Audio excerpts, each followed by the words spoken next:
रामकृष्ण हरी.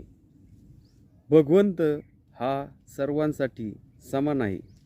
याचं उदाहरण जर द्यायचं झालं तर पूर्वीच्या काळी सरकारी कुठलाही माल नेणे आणि आणण्यासाठी गाडीचा उपयोग करत असत. असेच एका दिवशी एका खेड्यामधून माल घेऊन तालुक्याच्या ठिकाणी जायचं होतं. सकाळी 2 गाड्या सरकारी कामगारांनी बोलवल्या. एकामध्ये सोनं भरलं आणि एकामध्ये दगड भरले आणि ते तालुक्याच्या ठिकाणी न्यायला दोन्ही गाड्या निघाल्यानंतर चालून 4-5 तास 8 तास चालल्यानंतर ते त्या तालुक्याच्या ठिकाणी गाड्या पोचल्या. तिथं गेल्यानंतर सोन्याने भरलेली गाडी खाली केली आणि दगडाने भरलेली गाडी खाली केल्यानंतर त्यांच्या मालकांनी त्या दोन्ही गाड्यांचे बैल सोडले आणि त्यांना साईडला सावलीला बांधून त्यांना खायला दोन्हीलाही वैरणच टाकलं. याचा अर्थ सोन्याची जरी गाडी त्यांनी ओढत आणली असली तरी पण त्याला खाण्यासाठी ती वैरणच त्याला खावी लागली.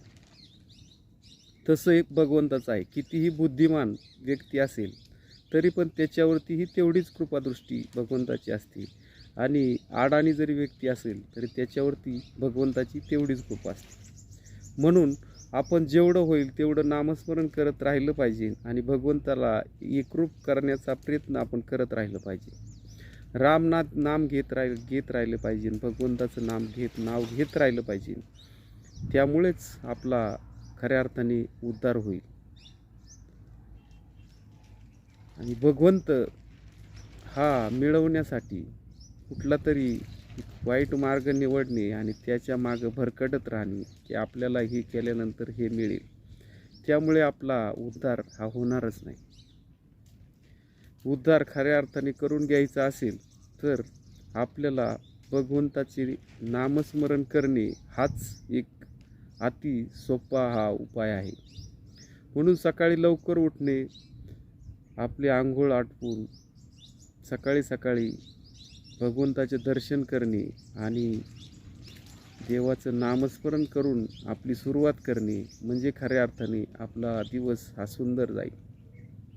वर्ष बदलले म्हणजे दिवस बदलला असे नाही. वर्ष बदलले तरीही त्यावेळेस आपला संकल्प बदलला पाहिजे.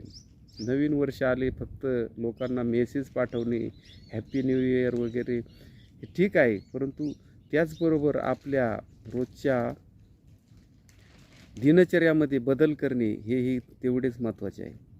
सकाळी उठायचं, लवकर आंघोळ करा, भगवंताचं नामस्मरण घ्या, देवाच्या दर्शनाला जा आणि त्याच्यानंतर बघा तुमचा दिवस खूप सुंदर जाईल. आता नवीन वर्ष आजपासून 2024 हे चालू झालेलं आहे. त्यामुळे सर्वांनी फक्त लोकांना मेसेज फॉरवर्ड करण्यापेक्षा 2024 या सालामध्ये आपल्या हातून चांगले कार्य कसे घडेल, भगवंताची सेवा कशा प्रकारे घडेल याचा अभ्यास करणं खरोखर खूप महत्त्वाचं आहे. फक्त आणि फक्त देवाचं नामस्मरण आणि देवाचे जे ग्रंथ वाचन असेल किंवा जो अभ्यास असेल तो करणं खूप महत्त्वाचं आहे. पूर्वीच्या काळी नाथ संप्रदाय होता आणि नाथ संप्रदायामध्येही त्यांनी खूप अशा प्रकारे त्यांनी देवाची सेवा केलेली आहे आणि समाजाचीही सेवा खूप मोठ्या प्रमाणात केलेली आहे. संप्रदाय भरपूर आहेत आणि कुठल्याही संप्रदायामध्ये जा त्या फक्त देवाची सेवा सांगितलेली आहे. कोणताही समाज असो, कोणीही व्यक्ती असो, जेवढं तुम्ही नामस्मरण करा, जेवढं देवाशी एकरूप व्हाल तेवढा तुम्हाला जीवनामध्ये आनंद मिळेल आणि तेवढं तुमचं जीवन हे सुखरूप होईल आणि तुम्ही चांगल्या दिशेकडे जाण्याचा प्रयत्न 100% कराल. त्यामुळे ह्या नवीन वर्षामध्ये मी फक्त एवढंच सांगू इच्छितो की हे 2024 हे वर्ष सर्वांसाठी सुखी, समाधानी, भरभराटीचं आणि आनंदाची जावो हीच ईश्वरचरणी प्रार्थना करतो. परमेश्वराने तुम्हाला सद्बुद्धी देवो आणि तुम्हाला चांगले काम करण्यास प्रवृत्त करो, हीच ईश्वराचरणी प्रार्थना करतो. आणि रोजचा दिवस खूप आनंदात जावो, प्रत्येकाला सुख समृद्धी भरभराटीचं हे वर्ष जावो, अशी या ठिकाणी मी पांडुरंगाचरणी प्रार्थना करतो. आणि अशा प्रकारचं कार्य करत राहा, आनंदित राहा आणि सुखी समाधानी राहा. रामकृष्ण हरी. जय जय रामकृष्ण हरी.